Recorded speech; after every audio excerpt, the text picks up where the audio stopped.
Yes guys, welcome back to the Matchday experience. Today I'm going to be talking about the future of Newcastle United.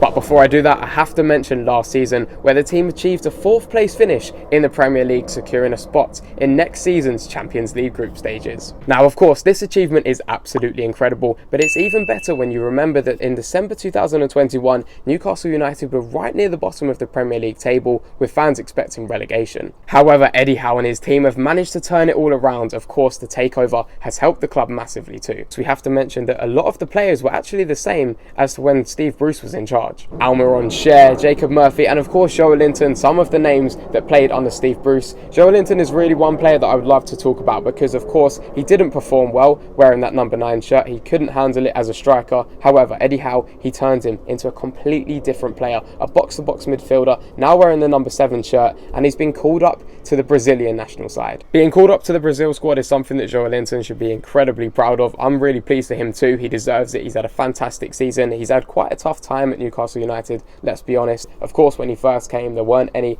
Portuguese or Brazilian players at the club, so of course there was a natural language barrier. However, with Bruno Guimaraes in the squad, it's completely changed everything. It will be interesting to see how the two actually perform for Brazil. I know that Joelinton is set to start in a friendly in a few days' time, and of course Bruno has played for Brazil before. This video was obviously filmed before Joelinton made his debut for Brazil, and he scored, of course. You absolutely love to see it. Newcastle fans, I can't wait to watch him play again next season. Anyway, back to the video. But moving on to next season, one thing I absolutely have to talk about is the Newcastle United home kit. Here it is next to me. It is an absolute beauty. I love it. And one thing that I really want to mention is, of course, the collar. It is really, really cool. It's got a kind of retro vibe to it. And I don't know about you guys, and I know this is quite a weird thing to say, but it feels really black and white.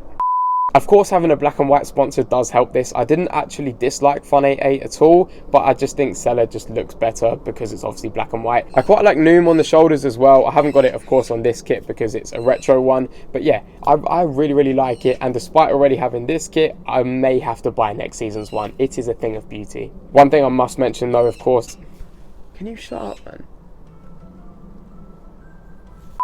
One thing I must mention though is the price of the kit. Everything in the world is rising with the cost of living crisis, and the kit is really, really expensive. Of course, that's not just Newcastle United, that's for a lot of teams. But one thing the fans have noticed is the I in United, because on this embroidered badge, you can actually see it kind of looks a little bit like a T. However, that's just not the new kit. It's on this kit as well, and it's actually on pretty much all of the Newcastle United kits that have this embroidered badge. Of course, it's a shame, but you're always going to get that with the font that the club use. Regardless of that, I really, really like the kit, and like I said, I probably will buy it at some point. It just looks fantastic. The black and white stripes, I know it's classic, I know it's pretty much the same every year, but I just love it. It's really, really good to look at, and I also think it looks much better when the players are wearing it. As I will be honest, when I first saw the picture I thought it's nice, but now that I've seen a couple of players actually modelling it, I think it looks really, really good, and I'm excited to see it in use next season. That of course leads me on to next season and the fixtures. Now we have quite a tough run actually at the start of the season, facing both Liverpool and Manchester City in the opening 5 games. I do though think that starting the season off at home against Aston Villa, the 5:30 kickoff, will be quite good for the club because obviously you want to start at home, get 3 points. However, I don't think it will be easy. Last time at St James's Park, Newcastle United absolutely smashed Villa. However, next season I think it will be a lot closer with Aston Villa just rising and rising under Unai Emery. I have noticed that Newcastle United are playing Brighton away. I am aiming to go to that one, and I'm aiming to go to quite a few games next season. However, the Champions League tickets will of course be almost impossible for most fans to get their hands on. Naturally, every Newcastle United fan wants to see their club play live in the Champions League next season. A lot of people as well have been talking about the prices. I actually don't think they're that bad considering what they could be, considering some of the other prices that clubs charge. They could be a lot worse. But anyway, I will tell you now that I'm aiming to go to a few Newcastle games next season, both at home and away. Of course, I got to do quite a few away days towards the back end of last season, and I only got to do 2 home games last season, which I was actually quite disappointed with because I was going to so many different stadiums and enjoying it. But I'm definitely going to make this club more of a focus for next season and not just away games, because living near London, they're a lot closer for me to get to. But I'm definitely going to be making my way up to the northeast again soon. Now, whilst we're talking about next season, I will be releasing a video in a few weeks' time giving you my predictions for next year's Premier League season and where I think each team in the league will finish. But what I will tell you is that Newcastle fans, let's not get too excited. And now I'm only saying this because of course we have the Champions League to focus on as well as the league, and now getting 4th place, everyone's going to be thinking, alright, let's do this every season, let's finish right up there. However, a lot of the squad is the same as a few years ago. We do need a few investments. I know that we're in for Barella and also James Maddison as well. I think we'll only get one of them. We only need one of them. I think it's absolutely amazing to actually be linked with players like Nicolo Barella, who's one of the best midfielders in the world. However, I actually do think the club will go for Maddison because of his Premier League experience. He's definitely set to leave Leicester. He deserves to leave Leicester. He was by far the best player, and for me, he'd be a really good fit at Newcastle United. That's not to say that Barella wouldn't. However, personally, I just think that Maddison would be a better fit for the team. Of course, I do think the squad is really, really strong at the moment. However, I don't think it would actually harm the team at all to add a few more players in. I think another fullback is necessary as well with Trippier and his age. Don't get me wrong, he's fantastic and he's going to start every game that he's fit. However, in a few years, he's not going to be performing at the level that he currently is now. Of course, with Dan Burn and Matt Targett as well, they were competing for that left-back spot towards the end of last season, with Dan Burn mainly taking it up, but Targett getting a few games towards the end. I do also think that we should sign a new winger. Personally, I'm not a fan of Anthony Gordon. I know some fans really like him, some fans aren't too keen on him. I thought St Maximin was going to leave. I don't think he will now though, which is fantastic to see because he deserves to play in the Champions League next season. He's been through a lot with Newcastle United. He's played under Steve Bruce. He's been there through the tough times and now he deserves to be playing up there. Same with Miguel Almiron as well. I really like him. Eddie Howe has turned him into a brand new player. He was phenomenal to watch during most of last season. He had a fantastic run of form where he just couldn't stop scoring and he'd love to see it. I love Miguel Almiron. I think he's a fantastic player and I can't wait to see him again next year.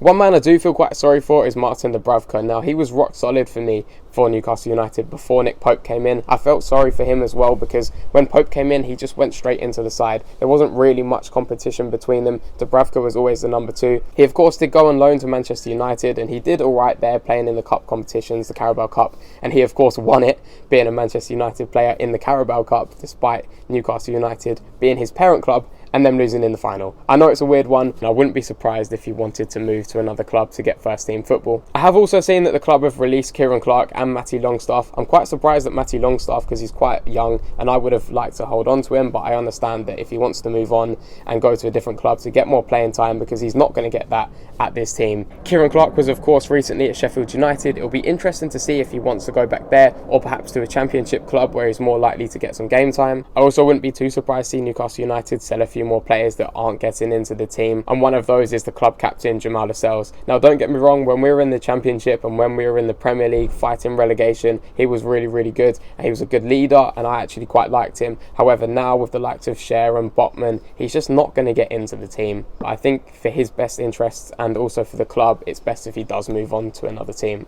We've talked about the players, now let's talk about the manager. I absolutely love Eddie Howe. He is the king, he is our hero. Jason Tindall as well, we can't forget him. They've absolutely transformed this side, and not only have they transformed the team as a whole, they've transformed individuals. I spoke about Joel Linton earlier and also Bruno Guimaraes. Now I know he was a fantastic player before at Lyon, however the way that Eddie Howe has just managed him and allowed him to settle into that team has been phenomenal. He also clearly lets the players know that he's in charge. With Anthony Gordon, for example, he had a few attitude problems at Everton and his attitude isn't really the best. I just don't think he offers as much as St Maximin and Almiron do. However, Callum Wilson on the other hand, he has been phenomenal. Eddie Howe clearly puts his trust in him and he's shown it. The fact that he's given Isak competition when he's worth £70 million, we paid a hell of a lot of money for him, a record signing, and yet Wilson is still playing week in, week out and performing to a very high standard. But yeah, I love Eddie Howe, and of course the owners, they're going to be wanting the best of the best, so perhaps in a few years they're going to want an elite manager as such. For example, Jose Mourinho, Antonio Conte, Carlo Ancelotti. I know some of these managers are actually in jobs at the minute, but perhaps in a few years time they may want to move on. The club may want to move on as well, Newcastle United. However, I don't think we should get rid of Eddie Howe at all. A lot of people did say that when the takeover first happened that we would get a new manager and just start fresh. However, I'm so glad that we didn't, because Eddie Howe, he's shown what he can do. He's shown his worth at the club, and of course taking that break after Bournemouth,